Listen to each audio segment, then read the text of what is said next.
What is up, YouTube? It's your boy Alex here from Team Generations, and today we're here to check out a deck that is super under the radar, kind of largely forgotten about, and honestly really shouldn't be. We're going to be talking about Dragonic Vermillion, the Blood. So if you clicked on this video, you probably had these cards laying around, or maybe you're checking out Narukami for the first time, and you're just asking yourself, why this strategy, why this archetype within Narukami? What would really bring me back to it or bring me into it, through this archetype? And it's pretty simple. This is pretty much final turn the deck. Either one way or the other, you're going to win or you're going to lose. And I think that we've gotten some tools over the past couple months, just ever since this card has released, that really has brought this card forward, and this deck, this archetype in general, just forward beyond what people are really perceiving. Everyone's kind of on the Vanquisher and like Eradicator hype train in a way. Eradicators aren't doing too much, but I've kind of retooled my deck a couple times. I really like where it's at right now, but I think that this is actually a super sleeper pick within the meta right now. Very, very cheap in terms of a Narukami deck, and I think that it honestly is really good. Like, we're going to check it out in the deck profile. You'll see what I mean. We'll go over some of the strengths, some of the flaws, but before we do that, I just want to hop into a general clan overview. You can skip over that if you're familiar with Narukami, but for all the new kids, let's jump into that. So before we begin, I just wanted to quickly mention that if you are interested in purchasing any of the cards that you see here today, we do have a DCG player affiliate link down in the description below. You can shop through that link. Absolutely no cost to you, just help support the channel. And if you do enjoy the content, make sure to hit that subscribe button, possibly the like on the video. We do have overdressed content obviously coming out over here. Just wanted to use that math today to kind of reiterate that point, but let's hop right into the overview now. So starting off, this is going to be my personal favorite unit, period, in VG, whatever it was. This is going to be Gauntlet Buster. So Gauntlet Buster is super awesome. I really love the V retrain. Loved like this era kind of when it kind of came out, but this is really nice because this is kind of like a sit back, wait kind of strategy. This is pretty much you controlling stuff. You can counterblast one, delete your, bind your opponent's front row, bring units up, and then basically for every open rearguard circle, you get an extra crit on here. So you're critting a lot of pressure through your Vanguard, and the strategy with that kind of moved forward with Dragonic Descendants came out, and I think Fine Lightning Radiance, if I'm not mistaken. So you can use this to basically restand, do the same exact thing as Gauntlet Buster did before. So high pressure, restanding Vanguard, just kind of like a patient wait game. You can counter starve your opponent because you're swinging for 3 crit on your Vanguard. The problem with this deck is power columns. Just don't really, it's kind of been power crept in a lot of different ways. So if you are not able to kind of land some of these sneaky hits through your Vanguard, it can be difficult to kind of make sure that you seal the deal with your rear guards. But again, restanding with the Vanguard definitely helps in this build over here. That is my personal favorite unit, even though it might not be the most competitive at the moment. But right along that Eradicator line, you can actually go into this card too. This is the new card out of, I think it's Clan Collection Volume 1 or 2, whichever one that just passed over here. This is going to be Eradicator Vowing Sword Dragon. So essentially with this guy, this is a little bit more along the control line, but you want to go a little bit more aggro in a way. What you're doing is every time you bind a card from your opponent's field, you can then make them decide, hey, do I want to go into my deck and bind another copy of it? So 2 copies out of deck in total. Or if they don't do that, you get an extra 5k or a 10k, depending on if they're grade 3 or and a couple other things or whatever. But in general, this is a lot better for the power columns. This Gauntlet Buster applies higher pressure. So this card can ride on top of both. Right now, I'm trying a strategy without this over here, and I've been retooling this deck, and I think it's a lot better in a lot of different ways. You're not as dependent on this one particular play, and kind of puts this weird resource kind of pressure on your opponent. So that is another option too. Very affordable. I think that card over here, these guys are a little bit more expensive. Of course, too, the high flyer. This is going to be Dragonic Vanquisher. This is probably the best deck in V series right now for Narukami. Outside of Vermillion, maybe Vermillion's probably on par with, maybe even a little better right now than these two. I would definitely say they're a little bit better, but Vermillion, Vanquisher definitely is the best. Vanquisher is multi-attack, rewriting Vanguard, gaining resources. You just have a lot of different multi-attacks your opponent can't really read. You can't telegraph your plays necessarily in a lot of different ways. So it's also really good to convert into premium for not a lot more. I mean, just really slap a G-zone on it and then you got it. We have videos of all these deck profiles, by the way. If you guys want to check them out, I'll leave the link in the description below. They probably have been updated a little bit since then, but the main structure is still there. And this deck has pretty much stayed the same. So of course, now let's get into just the overall strategy of Vermillion. Why would I use this card? Well, Vermillion is high pressure also. Basically, you're taking a copy of another Vermillion, putting it into Soul. I'll go over the skill a little bit later, but you're swinging for a lot of different drive checks. Every time you Soul Blast out a card with Kaiser in its name, get an additional drive check. The downside is you do have to damage yourself at the end of turn there, so high risk, high reward. You basically flood the field when you're ready with your rear guards, and then just gain resources until then. Very similar to, if you're good at playing Gauntlet Buster, this is kind of like a modern, not a modern day Gauntlet Buster, but you know, your playstyle might adapt really well into this card. So I'm very excited to bring this deck profile to you guys. So without further ado, let's hop right in. All right, now finally jumping right into the deck profile, we're going to start off with 4 of the main boss unit itself. Obviously, this is going to be Dragonic Vermillion, the Blood. So Blood has been around for a little bit now. We all kind of know what it does, but in case anybody is new to the channel, I will just be going over the skills really briefly. So act on Vanguard Circle once per turn, CB1, put a card from your hand into your soul, and this unit gets 5k plus a drive until the end of turn. And then when it would attack, it battles all of your opponent's front row units. If you put Dragonic Vermillion into your soul for the cost, this unit gets an additional 10k plus a crit. So let's break this down really quick. 15k, a crit, plus a drive. So just alone, without the second skill, we're still getting triple drive, extra crit, and 15k. That is a lot of pressure, I think, from this Vanguard in general. In a deck that doesn't really like to go wide on your first turn, I think that this still really does apply like a decent amount of pressure. And if you don't want to swing with any other rear guards, if you want to counterstorm them, this kind of opens up the ideal play for that. So a lot of plussing off of just putting one card into your soul, and I think that it's definitely worth it because it's kind of a wash. You put a card in, but you get an extra drive, so a little bit more pressure, plus getting rid of kind of like a dead card essentially. And second skill, act on Vanguard Circle. This is kind of the double-edged sword, which kind of makes it like, you know, final turn the deck. Act on Vanguard Circle once per turn. I'm sorry, not once per turn, but you could Soul Blast 1, Kaiser in its card name, and then this unit gets drive +1 until the end of turn, and at the end of turn, deal this unit 1 damage. So think about that. There are 8 Kaiser total in this deck. You're getting a triple drive on top of however many you're soul blasting at. You can easily reach 6-7. I mean, routinely, you're going to reach 6-7 drives. On your second grade 3 ride, typically the way I play it, at least, I don't like to soul blast on my first grade 3 ride. I think that triple drive is enough pressure as is. Usually my board kind of is a little bit more conservative at that point, but second turn with that, you know, 4 different Excel markers you're going to have off because you're going to re-ride. I'll show you how. So it's 2 Excel circles ideally per turn. You're going to have a super wide board and just, you know, be able to go balls to the wall, kind of get that all soul blast everything out, just really make your opponent say, hey, look, dump your hand or I'm going to kill you right here and now. So I really do like this card. I think that it is very, very decent. I think that the strategy, like I said, is kind of like a double-edged sword, but the real problem isn't so much that, because you kind of control when you take that damage. The real damage is something I'll get into, I think, in the grade 2s. I'll kind of start to mention it. But next up over here, we do have 4 copies again of just the regular Dragonic Vermillion. Not really going to go over its skill. You want to just ride this, and then you're going to get into this guy with a superior ride. So there's no time where you're really going to use its Vanguard skill. If you are riding this and you have to use its Vanguard skill, you're in a really bad spot, honestly. So you're probably going to lose the game. So don't really want to be using its skill. I'm not really going to go over that. That is just fodder to go into your soul and to ride first to gain that additional Excel marker. And then lastly, we actually do have a pretty important grade 3 here. So this is Blat Arrow Dragon. So Blat Arrow, its skill continues on Rearguard Circle during your turn. If it's on an additional rearguard, it gets a natural additional 5k. So, you know, hitting over force numbers just naturally a little bit better, 22k overall, which is nice. And then its second skill continues on Rearguard Circle during the unit attack. Basically, they can't use Sentinels. No auto abilities do go off, so really nice in regards to that. Like, you can basically, if you rip crits, put it on him. You know, you ripped a couple fronts, whatever, 6 drive checks, 7 drive checks, make this guy really big. Just boom, you can't hit with you can't use Sentinels to really get over it, so you're forcing your opponent in a way to kind of dump a lot of the shield that maybe they needed for the rest of your attacks on a wide board from their hand. So I really like this card. Still, I am keeping it at 1 of. I know some people like to run the other guy that kind of just gives an additional 10k, or, you know, when something is bound, so you also get an additional 10k. There's other options you can run, but I really like that Sentinel Restrict from my playtesting. I've tested both of them, and yeah, that's the way I kind of went. Next up over here, we actually have a really cool promo card. So this kind of was the card that made me think and like really get to retooling this deck in a way. This is going to be Desert Gunner. How do you say this? Is that Godon? I think that's how to say it. But this card is awesome. So its skill on Vanguard Circle. At the end of your opponent's turn, if your opponent has 1 or less rear guards in the front row, Soul Blast 1 and draw a card. So super great now target for riding on your grade 2. Previously, we had a lot of decent grade 2s, but nothing that we really wanted on Van. If you rolled the Cho, you could get the bind off, but in general, we're getting resources now from this, and this is an actual legitimate ride target. Plus, the second skill is kind of costless in a way too. So its skill auto on Rearguard Circle. At the end of battle, it attack.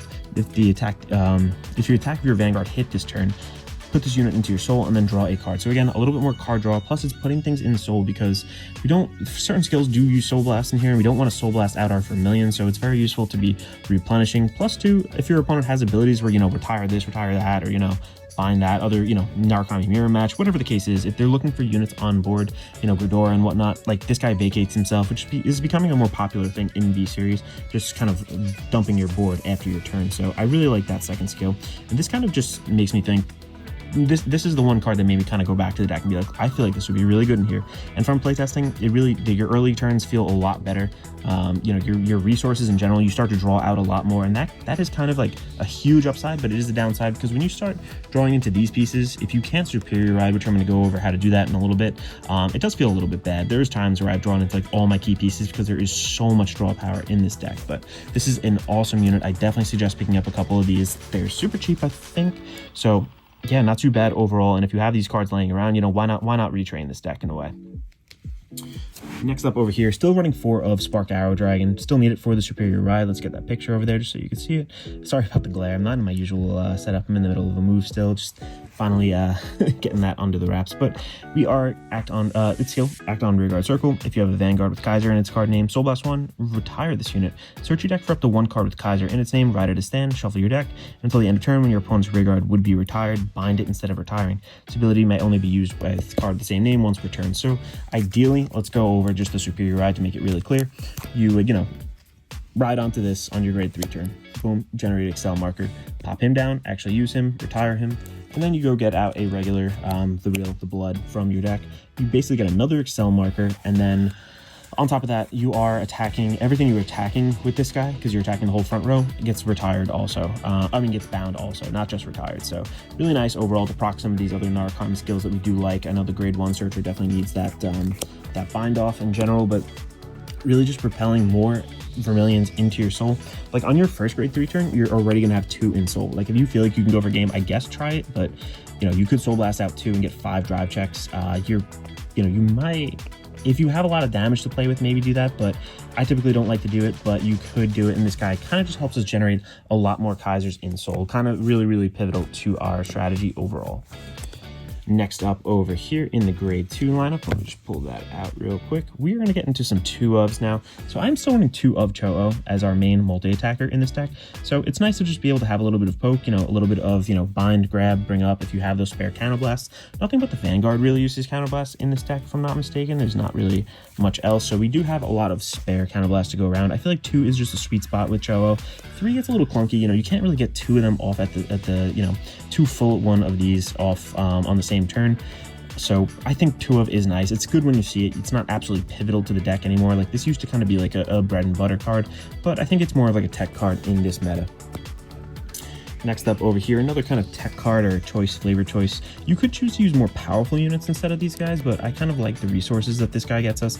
This is Supreme Army Eradicator's V10. So when your opponent's rearguard is bound during a turn, this guy and all of your Eradicator Gauntlet Buster Dragon, that's not, really relevant, get an additional 5k until the end of turn. So when your Vanguard swings, hits a bunch of things in the rearguards, especially if it went really wide on your opponent's board, binds them, boom, 4 units gone.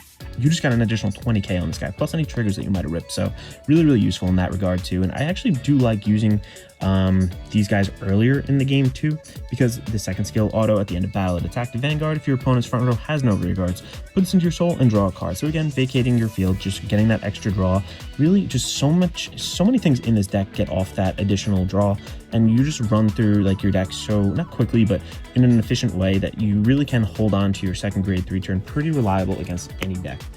I really like the resource generation in this deck. And moving into the grade 1s now, this is another card that kind of follows that same train of thought. This is going to be Eradicator Demolition Dragon. So Demolition Dragon is an awesome card, pretty much used in every single Narukami build now. Vanquisher still kind of figuring that out, but its skill auto on band or rearguard circle at the end of battle that is unit attacked or boosted. If that attack hit, draw a card and then choose up to 1 card from your opponent's drop and bind it. If you bound a card, this unit is on your rearguard circle, put this into your soul. So again, good for that draw, on hit pressure, making your opponent maybe guard out a little bit too earlier than they wanted to at least, and then getting you that draw again, just efficiency to the max, like getting these resources back in your hand, making sure that you survive to your absolute blowout turn. And on top of that too, again, going into soul is really good because we don't want to soul blast out our Kaisers for any soul blast kind of needs, like our Spark Arrow Dragon and so on and so forth. So I really do like this card. I think that it is awesome. Definitely needed as a 4 of in this deck to trying to compete in today's meta. Moving right along again. So again, another efficiency, not an efficiency play, but this actually really helps us with consistency rather. This is going to be Thunder Valiant Dragon. So this guy did come out with the blood. So really nice. This guy auto on Van or Rearguard Circle. When placed, look at 5 cards on the top of your deck. Reveal up to 1 Dragonic Kaiser Vermillion or Spark Arrow Dragon from among them. Put them into your hand and shuffle your deck. If you put a card, discard a card from your hand. So the discard kind of hurts, but again, we're drawing a lot, which is not a big deal. And if you need to, again, this is the regular Vermillion, not the blood. It's just the regular Vermillion. This could also help find these guys too, because these guys really facilitate and get your whole kind of engine running. Like once you have all 3 pieces of you know, I guess Vermillion Exodia in your hand, the turn feels really nice. It becomes the flow a little bit better, and you want as many copies of that plain vanilla Vermillion in your hand as possible, because you ride onto one, pop the Spark Arrow, and then boom, you ride into the blood, get another one from hand, another Vermillion into your soul. So ideally that's the vanilla one. You don't really want to put the bloods in there. You can if you want, it still counts as a Kaiser card, but overall, really solid. And then second skill, when your Vanguard attack hits, this guy gets 5k until the end of turn. So similar to the Zuitan, basically every time it hits. So your Vanguard is swinging at a front row. If they went wide, hits 3-4 times, whatever, boom, again, another 15, another 20k on top of any triggers, like we said, that we did rip. So this guy actually gets really powerful, and this is good for, like, you know, when we're putting down our like, you know, blowout turn, the end all be all turn, these guys can actually get really big, really surprisingly. So, you know, your opponent asks for numbers, you can tell them. Obviously you want to tell them the skill too, just so they know, but you know, could actually turn the tide of the game off that one little card. And then lastly, over here for our grade 1s, we're going to be running 4 of Mighty Bolt Dragoon, so still a staple in the deck. Just basically want to search your top 5. This is the top 5 searcher for the grade 3. One place from hand, Van or Rear, look at 5 cards, add a grade 3. If you added a card, ditch a card.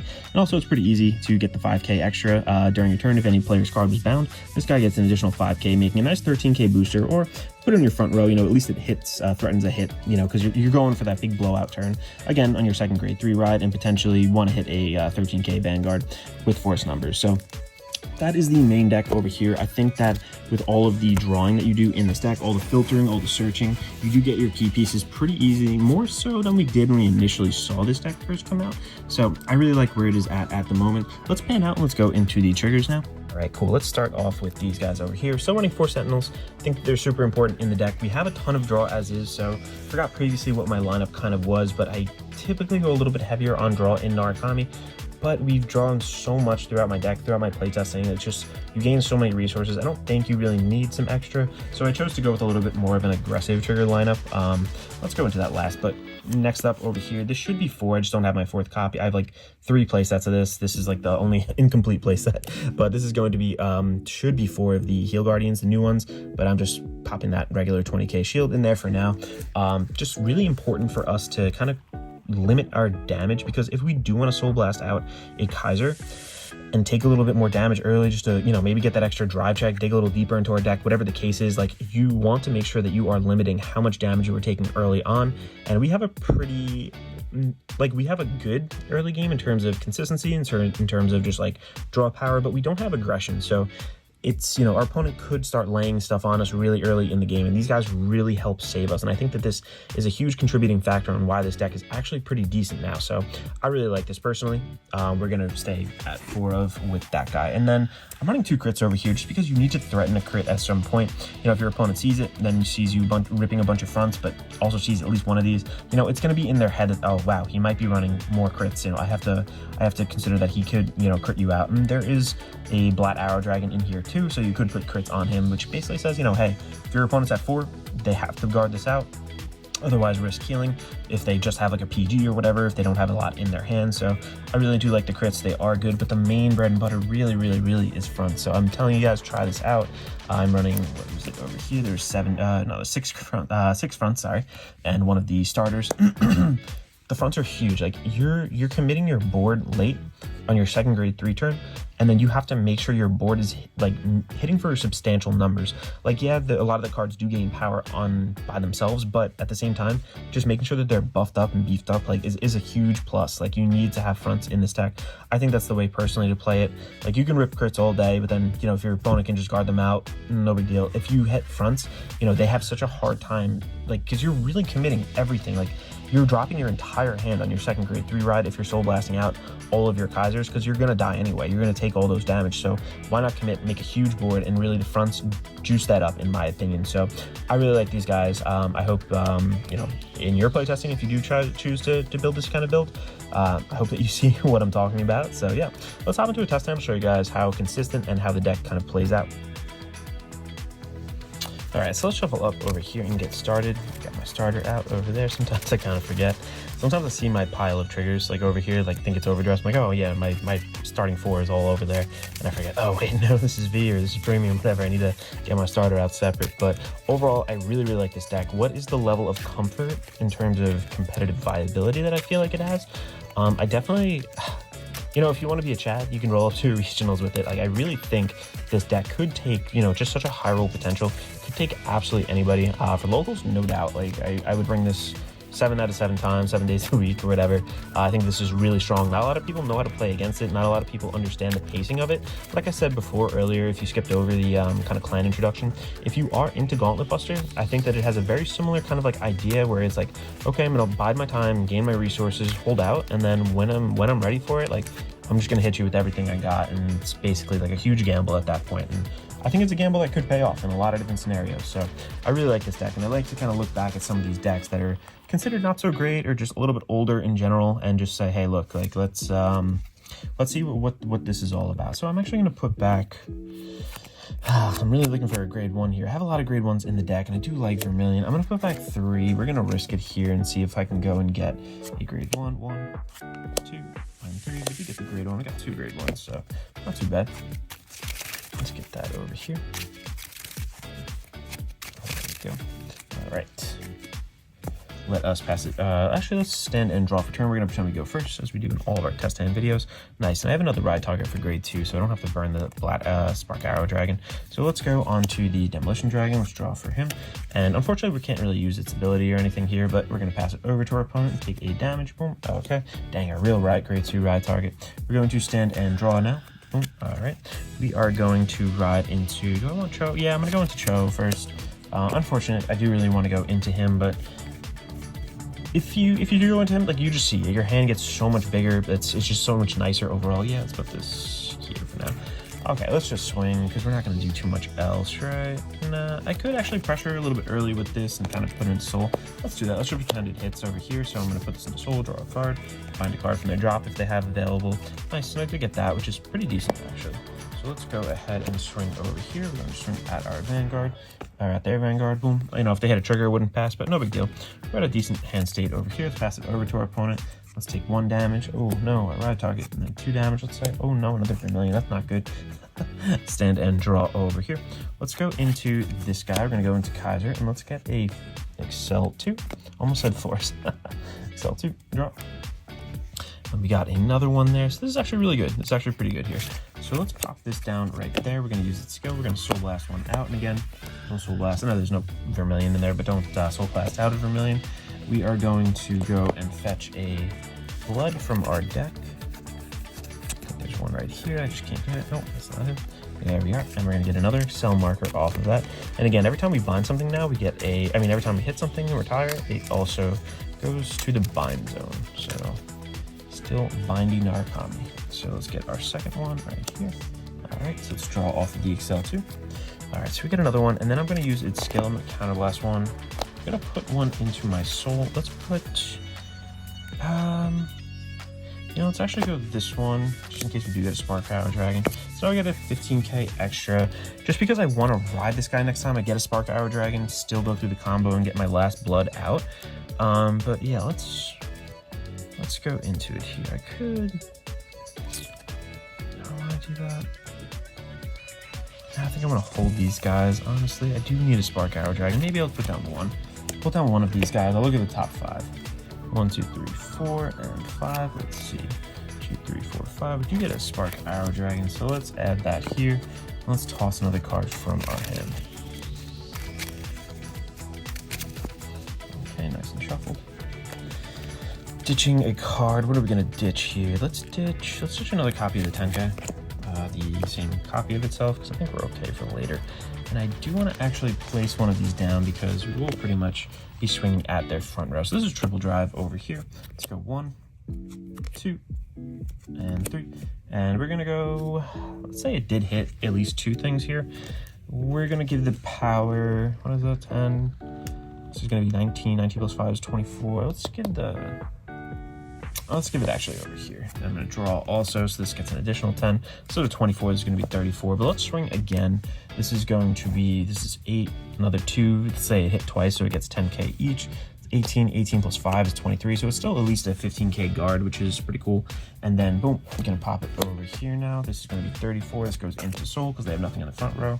We are gonna draw one as well, so pretty sweet. And we do have a very nice hand. And again, we didn't even get like our ideal, going second in this deck is not bad at all. We didn't get our grade 1, where is it, Demolition Dragon, to kind of get the draw. We didn't even go into the right grade 2, I guess, for the ride line. Like, that would have been even more cards in my hand, but right now I'm feeling pretty good with this hand that I have. I definitely could survive another turn, so let's go ahead and do that. Let's take some damage for their turn now.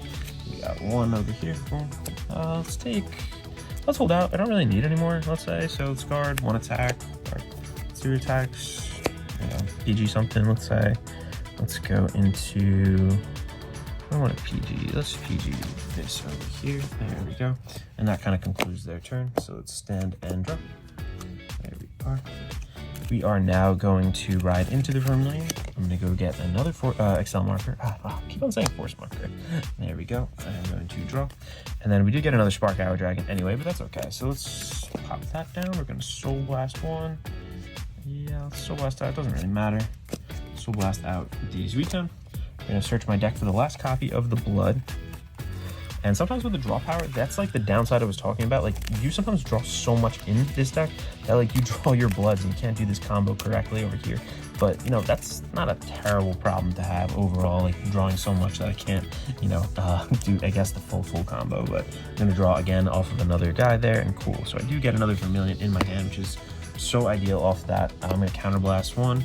You guys saw I just shuffled that. I did not, rig that or anything. I'm going to put another Vermillion in. Let's see how many Vermillions I have. Okay, cool. So now I'm going to use its second scale. 1, 2, 3, 4, 5 on top of the triple drive that it naturally already has. So that is going to be 8 drive checks now, which is crazy. So let's dump our hand because we're going to die anyway. Let's call down him. We could choose to counterblast and restand, do that whole thing. If they have something in the front row you want to bind, we are going to do also a Black Arrow Dragon here. We are probably just threaten for, let's do this actually. Let's do him here. And here. I'm gonna do the top 5. 1, 2, 3, 4, 5. Just the deck thin at this point. No grade 3, that's okay. Let's shuffle up.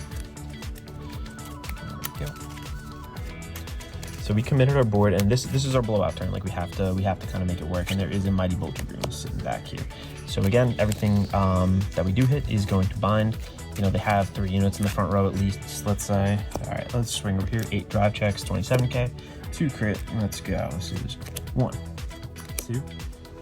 Oh, I have to decide here. I'm gonna go power, draw. 3, 4, front, which is nice, really nice. 5. Let's go. Let's go again. Maybe the Black Arrow. I would kind of do that, but I think I want to spread it out. Let's go power here. Oh, I should have attacked with Cho first, actually. So let's say we swung, I'll just say I poked early. So, let's put on Cho then. Yeah, you're not going to damage out at this point. 1, 2, 3, 4, 5, 6, front, another 7, power draw at this point, pretty demoralizing. And then 8. So boom, that is 8 drive checks. 3 of those were front. So all these things are hitting for insane numbers now. Overall, your opponent had to have amassed a pretty crazy hand to kind of get through a lot of this. And even if they didn't drop like a PG for this guy, we probably would have broken through. That was 4 or 5, whatever it was. Triggers that we just hit 1, 2, 3, 4, 5. I hit 5 triggers out of 8 things there. So pretty lucky odds, but in general, we are going to hit their thing. I'm having another Cho restand. He's really big. Black Arrow again kind of blocks out, but it's hard to kind of do a test hand at this point and show you what the attack pattern would be. But I don't know my opponent's power levels or, what they're really getting. But the other thing too with the fronts that I didn't mention before too, if you hit crits and rip a bunch and then just like they have enough to guard else, like all these other small attacks, like if you put all the crits, let's say, they're at 3 damage, I took this, I hit 2 crit or 1 crit. I just gave it to my Vermillion, and then they're at 5 damage. They could potentially, you know, get 2 triggers. It makes everything else like a wet noodle. The fronts, that's not happening. You're breaking through like one time, you know, if they are doing like a 1-to-pass, whatever it is, but at the same time, you're kind of creating all this hit pressure across the board, which shreds their hand and whatnot. I just feel like it works a little bit better. You guys, trust me, when you try this out, you'll know what I'm talking about. So at the end of this turn, if we don't win, we do die because we take 8 damage here, but there's no way we're killing out of that. There's just literally, it's impossible. So that is kind of the double-edged sword identity of this deck, but I think it's really, really cool. I think that this can be really, really powerful. It generates a lot of resources and has a really coherent playstyle overall. You know what you want to do. You know, you kind of decide your tempo. If you're a good tempo player, this deck is definitely for you. So thank you guys so much for watching. Again, if you guys have any questions, let me know in the comments below. Remember to leave that thumbs up and possibly subscribe to the channel if you did enjoy this content. We have tons more on the way, as always. And this is Alex from Team Generations signing out.